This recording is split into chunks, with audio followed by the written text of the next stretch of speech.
Welcome all of you biology with Pallavi के इस YouTube platform पर आपका बहुत बहुत स्वागत है। आज की इस वीडियो में हम फीमेल सेक्स ऑर्गन के बारे में समझेंगे, यानी कि फीमेल सेक्स ऑर्गन के स्ट्रक्चर को बहुत ही इजी डायग्राम के थ्रू, इजी वर्ड के थ्रू समझने की कोशिश करेंगे। अगर हम फीमेल सेक्स ऑर्गन की बात करते हैं तो फीमेल सेक्स ऑर्गन में कुछ स्पेशल स्ट्रक्चर इंक्लूड होते हैं, जैसे कि ओवरी, फेलोपियन ट्यूब, सर्विक्स और वेजाइना। इन सभी स्ट्रक्चर के बारे में हम डिटेल से जानेंगे, इसलिए लास्ट तक इस वीडियो में बने रहेगा। सबसे पहले हम फीमेल सेक्स ऑर्गन के ओवरी की बात करते हैं।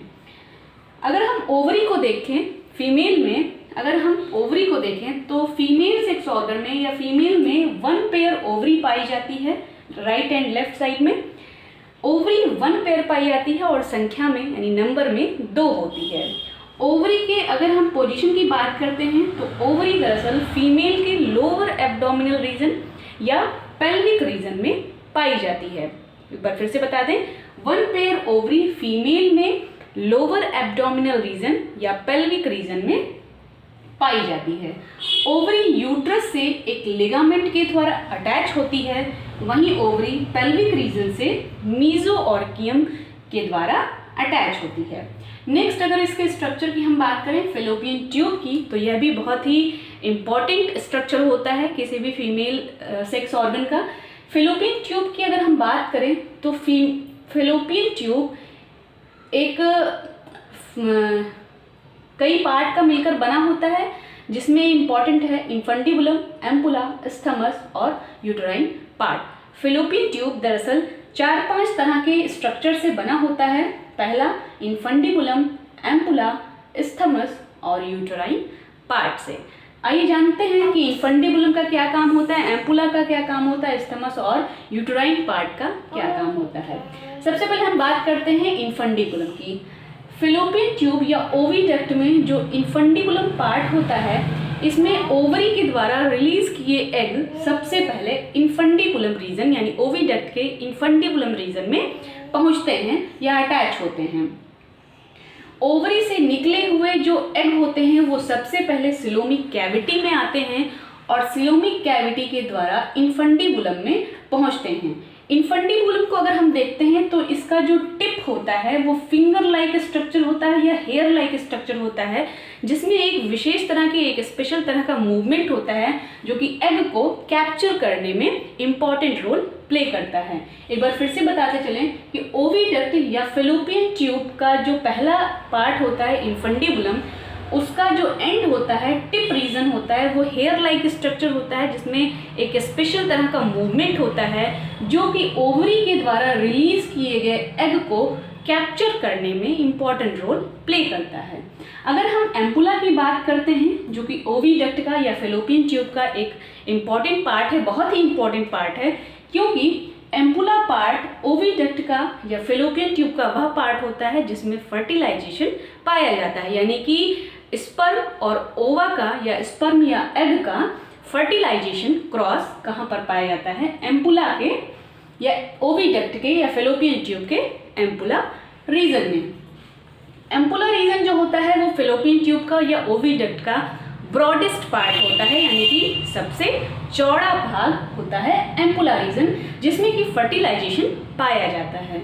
बात करते हैं फेलोपियन ट्यूब या ओविडक्ट के नेक्स्ट स्ट्रक्चर की या नेक्स्ट पार्ट की, जिसका नाम है स्थमस। स्थमस के इनर वॉल में हेयर लाइक सीरिया पाए जाते हैं, जिसमें एक विशेष तरह का मूवमेंट होता है जो कि फर्टिलाइजेशन के बाद बने हुए गैमीट्स को मूव करता है यूटेराइन पार्ट और आगे यूटरस में। एक बार फिर से बताते चले, ओविडक्ट या फेलोपियन ट्यूब का जो स्थमस रीजन होता है वह या उसमें इनर वॉल में हेयर लाइक स्ट्रक्चर पाए जाते हैं या सीरिया पाए जाते हैं, जिसमें एक अलग ही तरह की एक स्पेशल तरह का मूवमेंट होता है जो कि एम्पुला में फर्टिलाइज्ड एग या फर्टिलाइज्ड गैमीट या गैमीट उसको नाम देते हैं। जब स्पर्म और ओवा या एग का फर्टिलाइजेशन होता है तब गैमीट का फॉर्मेशन होता है और इसी गैमीट को स्थमस अपने सीरिया के द्वारा आगे मूवमेंट कराने में हेल्पफुल होता है। यूट्रस की या यूटेराइन पार्ट की बात करें तो यूटेराइन पार्ट आगे चलकर यूट्रस में अटैच हो जाता है। बात करते हैं अब यूट्रस की। अगर हम यूट्रस को देख रहे हैं तो यूट्रस एक पीयर शेप स्ट्रक्चर होता है या एक इन्वर्टेड स्ट्रक्चर होता है। आप देख पा रहे होंगे यूट्रस क्या है, एक पीयर शेप नाशपाती के आकार का एक स्ट्रक्चर है या इन्वर्टेड स्ट्रक्चर होता है। हम बात कर रहे थे यूट्रस की, और यूट्रस दरअसल फीमेल में एक इन्वर्टेड स्ट्रक्चर होता है या पीयर शेप स्ट्रक्चर होता है जो कि अपने दोनों एंड पर बोथ साइड में फैलोपियन ट्यूब से अटैच होता है।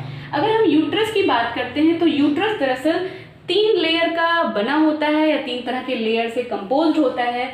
बाहरी जो लेयर होती है वो पेरीमेट्रियम कहलाती है, पेरीमेट्रियम कहलाती है। बीच की जो लेयर होती है यूट्रस की उसे मायोमेट्रियम कहा जाता है, और अंदर की जो सबसे लेयर होती है वो एंडोमेट्रियम कहलाती है। यानी यूट्रस जो होता है वो इन्वर्टेड पीयर शेप स्ट्रक्चर होता है, नाशपाती के तरह का एक स्ट्रक्चर होता है, संरचना होती है जो कि दोनों साइड में फैलोपियन ट्यूब से अटैच होती है। यूट्रस दरअसल 3 तरह के लेयर से कंपोज होता है या बना होता है।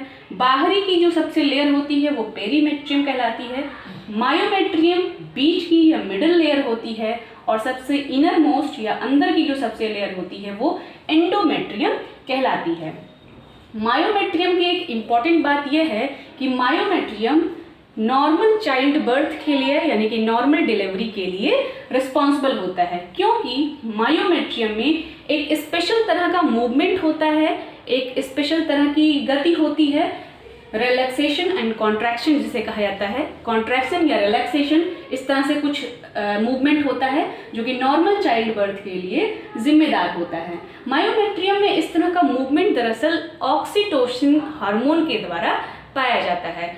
ऑक्सीटोसिन हार्मोन रिलीज होने की वजह से मायोमेट्रियम की वॉल में मूवमेंट, कॉन्ट्रैक्शन और रिलैक्सेशन होता है जो कि नॉर्मल चाइल्ड बर्थ के लिए रिस्पॉन्सिबल या जिम्मेदार होता है। अगर हम यूट्रस के अंदर की लेयर, सबसे इनर मोस्ट लेयर की बात करते हैं तो वह है एंडोमेट्रियम। जो गैमीट बने होते हैं स्थमस के आगे या फर्टिलाइजेशन के बाद जब गैमीट बनता है और गैमीट जब यूटेराइन पार्ट के थ्रू यूट्रस में आ जाते हैं तो वो गैमीट दरअसल एंडोमेट्रियम वॉल से यहीं पर आकर अटैच हो जाते हैं, और जो भ्रूण का विकास होता है या जो एम्ब्रियो का या बच्चे का जो विकास होता है वो यूट्रस के एंडोमेट्रियम वॉल पर ही चिपके होते हैं और वहाँ से उनका डेवलपमेंट स्टार्ट होता है। अगर गैमीट नहीं बनते हैं यानी कि फर्टिलाइजेशन नहीं होता है, स्पर्म ओवा का क्रॉस नहीं होता है, तो फीमेल में मंथली एक साइकिल पाई जाती है जिसे कि मेंस्ट्रुअल साइकिल कहा जाता है। यही एंडोमेट्रियम की वॉल थिक हो जाती है और मेंस्ट्रुअल साइकिल के समय फीमेल में मेंस्ट्रुअल साइकिल के समय यही जो वॉल होती है वो डिस्ट्रॉय कर जाती है और वेजाइना के थ्रू बाहर डिस्चार्ज कर दी जाती है। तो एक बात और हम समझते हैं यूट्रस के बारे में, यूट्रस की ओपनिंग कहाँ से होती है। यूट्रस दरअसल वेजाइना के थ्रू बाहर की तरफ ओपन होता है। अगर हम और कुछ इसमें देखें फीमेल सेक्स ऑर्गन में, हाँ एक स्ट्रक्चर और है फीमेल सेक्स ऑर्गन में, वेजाइना। वेजाइना दरअसल फीमेल में कॉपुलेटरी ऑर्गन होता है और इसमें इसका जो नेचर होता है वो एसिडिक नेचर होता है, क्योंकि इसमें लैक्टोबैसिलस नाम के बैक्टीरिया पाए जाते हैं जो कि इन्फेक्शन से वेजाइना को बचाते हैं। फीमेल में एक ग्लैंड पाई जाती है, यहीं पे लिख देते हैं, जिसका नाम है बर्थोलिन ग्लैंड। बर्थोलिन ग्लैंड जिसका नेचर एल्केलाइन होता है। इसका काम क्या होता है कि वेजाइना के जो एसिडिक नेचर होता है, वेजाइना का जो एसिडिक नेचर होता है उसको न्यूट्रलाइज करने का काम करता है बर्थोलिन ग्लैंड, क्योंकि ज़्यादा एसिड के सेक्रेशन से भी सेक्स ऑर्गन्स या कोई भी ऑर्गन हार्मफुल या खराब हो सकते हैं, प्रॉब्लमेटिक हो सकते हैं। इसलिए फीमेल में बर्थोलिन ग्लैंड पाई जाती है जो कि अल्कलाइन नेचर के लिए रिस्पॉन्सिबल होती है और यह वेजाइना से निकले हुए एसिडिक या वेजाइना के एसिडिक मीडियम को न्यूट्रलाइज करने का कार्य करती है। तो आज की वीडियो में हमने फीमेल सेक्स ऑर्गन के बारे में जाना, जिसमें हमने यह बताया फीमेल सेक्स ऑर्गन में कुछ इंपॉर्टेंट स्ट्रक्चर होते हैं जैसे ovary, fallopian tube, cervix, vagina, ovary जो होते हैं वो फीमेल में 1 पेयर पाए जाते हैं, यानी संख्या में 2 पाई जाती है, और पेल्विक रीजन या लोअर एब्डोमिनल रीजन में पाई जाती है।